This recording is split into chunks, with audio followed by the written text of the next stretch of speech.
You know what time it is. So I ordered a new Dan John book, and they sent me 3 of them. And I did check my account, and I only ordered 1. So, yes, I'm gonna have to read it 3 times. Anyway, it is morning time. We got to routine. So first port of call usually, as I come into the office, start to write down my day. For some of my clients now, I do recommend doing it the night before, because sometimes doing it the night before to kind of follow on the kind of track of like the sleep tips, which I was giving you like yesterday or the day before, is if you're somebody who is going to bed and you're stressed about how you're going to get everything that you want to get done the following day, write it down the night before. You're going to have it planned out and you're going to sleep easier. I just like doing it in the morning of, because I don't ever really get that stressed. Now, if I do feel a little bit kind of flustered as to how I'm going to plan my next day, I will do it the night before. But now, just going to check the old emails as well as just reply to any client WhatsApps. So it is a Thursday today. So the main kind of objectives for me today is more so like social media content production type of stuff. That sounds more high tech than it is. Simply, I'm recording a podcast with Lawrence today. I'm going to record one of my own solo podcasts in a few minutes. I'm going to edit the latest YouTube video. And I'm going to, if any good ideas come to me in regards to just like Instagram posts, I will. To be honest, like one thing that is definitely slipping is like my motivation to like post on Instagram, which is it's a little bit kind of annoying because I'm recording these every single day. More of my focus and attention is put into trying to make these videos somewhat entertaining or somewhat informative, and as a result, I'm not really thinking of how can I make short form content. I could always repurpose some of this type of stuff, but how long I'm going through points here probably does not fare well with a lot of people's attention spans. So yeah, that's probably something that's going to be slipping or going to be a little bit shit over the course of the next few weeks, but it is what it is. If good ideas come to me, I will post it, but this is one thing with like Instagram. I'm trying to vary up my content a little bit more, and so one thing I've been working on with my business coach is framing myself, one, as a coach more, and also not necessarily just posting like easy content that will have a high likelihood of getting a huge reach, okay? Because like for myself, right, I use Instagram to help my coaching business as a means to attract new clients. And if everybody, or like if 1% of my following at the moment on Instagram signed up as a client, I'd be at capacity, right? So I don't necessarily need more followers. I just need to cater to people that already do follow me, right? So there's different ways that you can do that. Obviously, the kind of short form reels or reels in general, they have a bigger kind of likelihood of getting like more followers in the door and more eyes on you, but they don't really actually get showed to your followers, which is kind of weird, right? Now, there are other means that can help your followers kind of see. So picture posts, I find, tend to do well, as well as carousels can do quite well for like providing like a little bit more kind of in-depth value, as well as like being an avenue to provide some social proof. And that social proof, like, again, using a client case study in there, but also showing like how you kind of coach as well. So there are different types of ways I'm trying to vary up my content a little bit more, because I think one thing that has definitely got me in the past is like you pay attention to like the wrong metrics. And I'm sure if you're a coach and you're watching this, you can probably agree, right? If you are just looking at like the total amount of likes, maybe relative to another post, right? Like that can kind of throw you off, but you also have to remember like if this post is helping somebody and it's helping somebody in a way that is kind of showing them, okay, this guy knows what he's talking about. He's appealing to me. He's appealing to a problem I potentially have, they're more likely to like sign up with you as a client, right? So with that, I am going to crack into my work to start the day. So just going to fill out my own logs at the moment, so my body weight as well as my training log, and then I'm going to start work.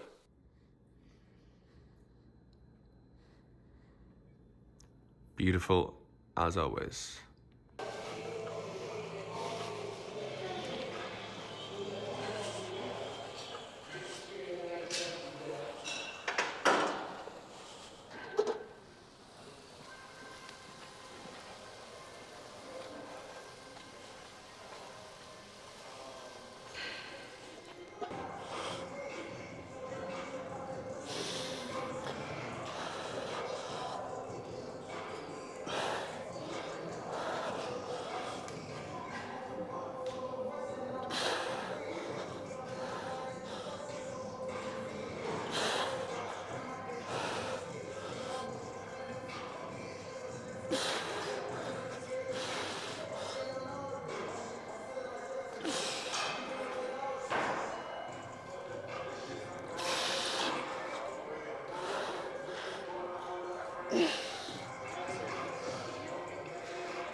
So that is the warm-up out of the way.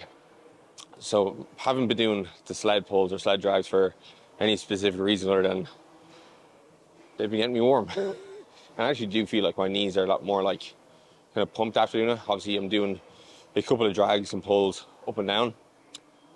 Drags and pulls are the same thing, pushes. So because I'm doing that as well, I'm just getting the lower body really warm, have a little bit of kind of like acidosis going on in my legs, a little bit of burning sensation, but it's allowing me to kind of get into my warm-ups a little bit easier. And also doing the kind of walk and lunge with the like rotation as a torso there, because it's cueing some internal rotation of this knee inwards here as I go into the thoracic rotation segment. That's one thing I'm lacking on my hips, and like probably one of the reasons why I was dealing with that knee pain not too long ago. So, and also like internal rotation is obviously very important for hitting depth in the squat, which is, you know, something which I can be a little bit inconsistent with. So today I'm doing 2 count pause squats, but I'm actually doing these as high bar because when I do low bar twice a week, especially with like benching 3 to 4 times a week, my elbows and shoulders just get wrecked. So I'm sure John won't mind me, like, you know, making this small switch, but it's only 4 sets here, 5 to 6, and 2 sets at 7. So easy sets of 4 realistically. So yeah, and then it's on to the rest of the leg workout.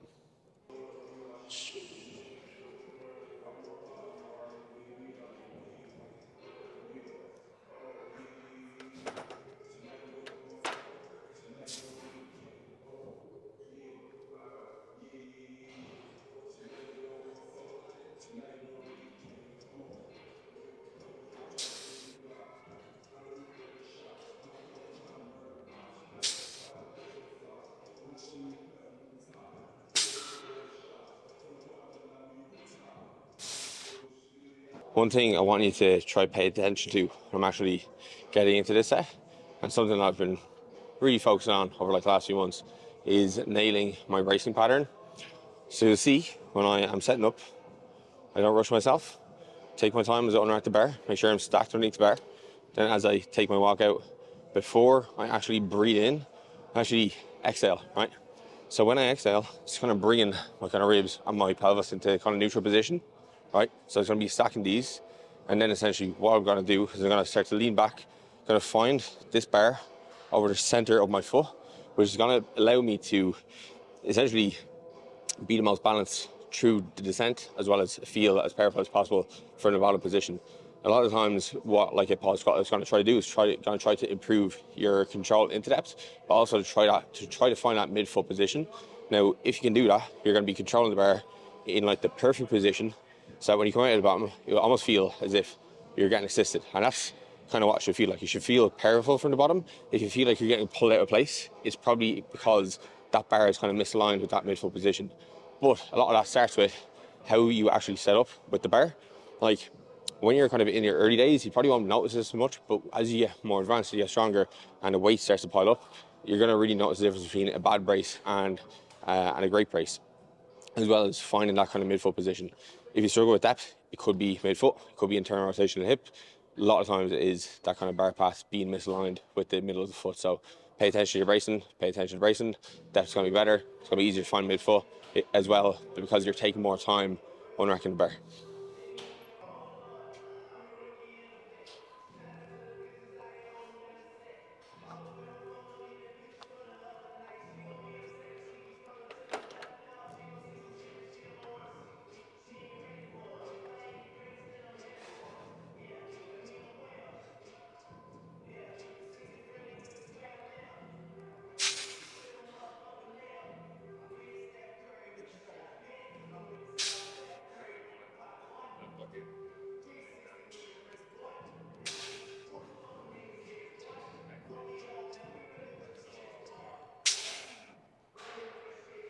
All right.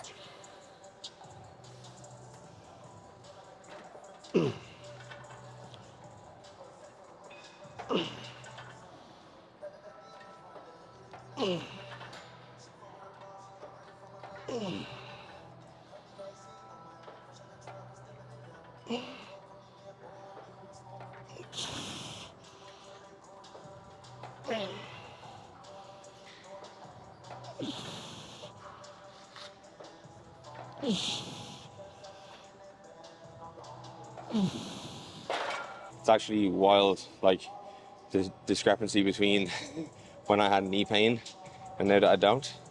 When I had my knee pain like a few weeks ago, doing this same machine, I was doing like 190 pounds, and like, you know, I could feel my knees being pretty achy. Like, you know, not too achy enough that I could still do the exercise. It's like now I'm doing a whole stack for sets of 12 and nothing. So yeah, taking the time off, doing all that quad work definitely paid off, and I didn't lose any strength. If anything, you know, it's allowing me to train better now, because when I had that quad pain, it was really affecting me when I was like doing my squat days, because I was getting really hesitant hitting depth, because I was like thinking about the pain sensation I was going to feel at the very bottom. Whereas like now, I took a step back. Yeah, maybe, like, you know, nah, that's actually stupid. I was gonna say maybe a bit set on like some gains I could have made, but it's like you're not making gains if you're training through pain. Like you're just making it worse. You're actually taking gains off the table because now you're not able to train as effectively. So yeah, the lesson to you, if you are training through pains, don't be afraid to dial it back, because taking your foot off the gas here when you have the pain is allowing you to make leaps forward in the future. Come on.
Fuck me, these are tiring. So I'm only doing 2 sets on these this week. Previous weeks I was doing 3, but last week with the deload, I only did 1. So starting off with 2 today, because for me at least, because they hit so many different muscle groups, quads, adductors, glutes, and they're so mentally challenging as well as physically challenging. I want to be mindful of increasing back in, because they create so much muscle damage, right? So if I'm going to squat now on Sunday, I want my legs to be relatively fresh. I can still train them without overdoing them, right? I did mention yesterday in regards to still doing accessories through the peak, and that's absolutely true. However, you still need to be intelligent with them, right? If your accessories are knocking onto your primary lifts, that is a problem, right? And you can stop that from happening by just adjusting the intensity and adjusting the volume. So that's one of the ways I'm doing this. I don't want to skip out on the range of motion because that's where the benefit is coming from. I can still do sufficiently challenging sets without being something that's extremely overloading. So that's why I'm only doing 2 sets this week. Maybe next week I'll go for 3.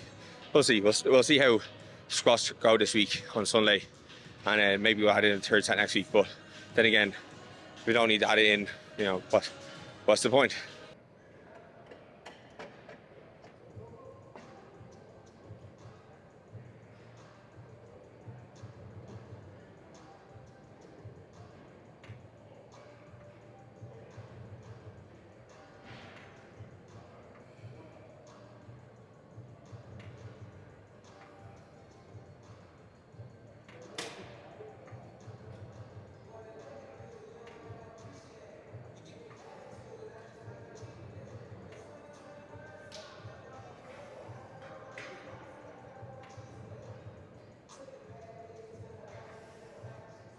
It's shake time. All right. Yeah, so today is one of those days where I have great hopes that it's going to be a mega productive day. But so far, it is far from it. So it was meant to record a podcast with Lawrence, but he couldn't make it. So that was deferred.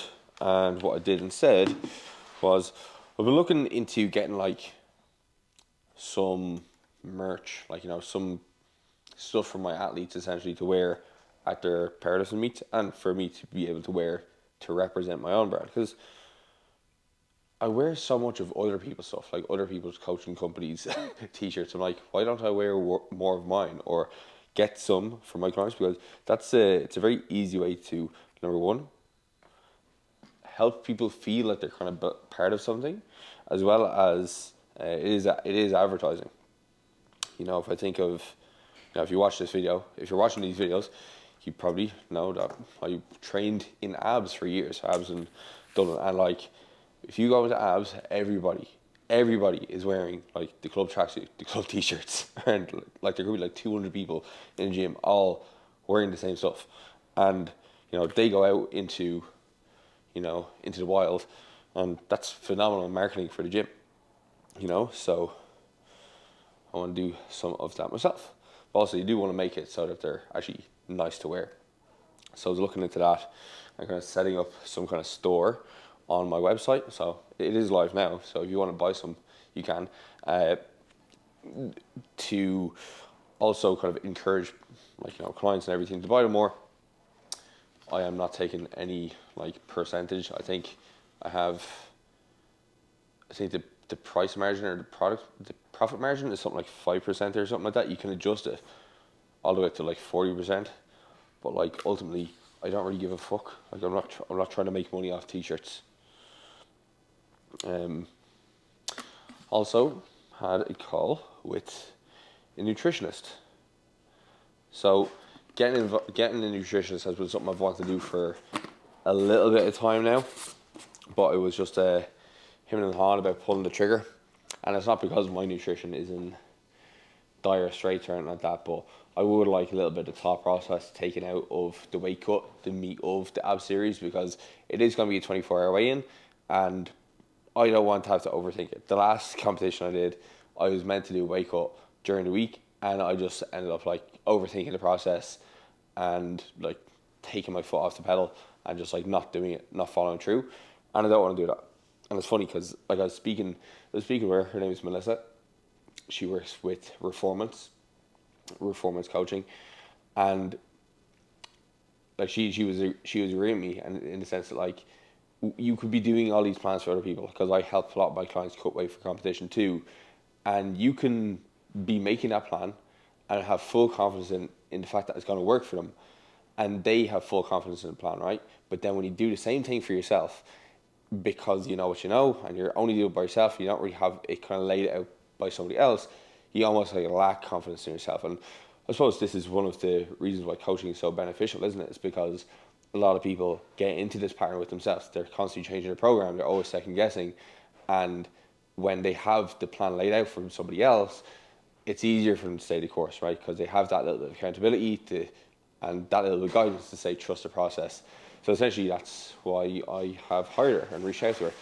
And following that, I'm going to be doing some type of cut to just shed off a little bit of the belly fat, and then after that it will be just all aboard the gain train once again.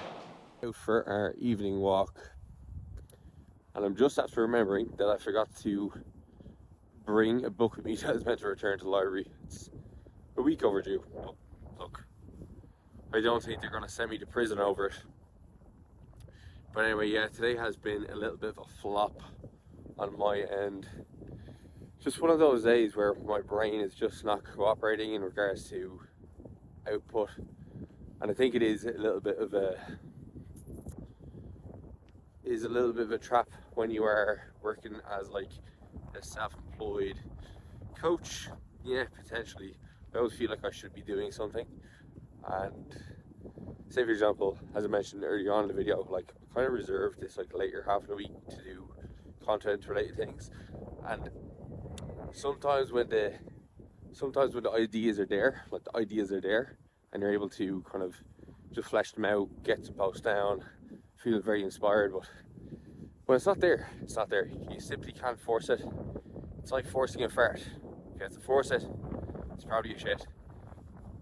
So yeah, that's the extent of today, I think. And I just think after this now, after the walk, I'm just gonna go home, make dinner, and then that'll be it. And hopefully tomorrow, wake up, feel a little bit more recharged, do have a consultation in the morning, and then I'm definitely going to record one of those podcasts in the morning.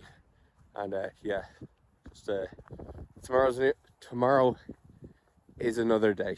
All right. So yeah, I think I'll sign off today here. Not much else is gonna go on. Don't really have anything further insightful to say today. So yeah, enjoy your evening, and I'll catch you tomorrow.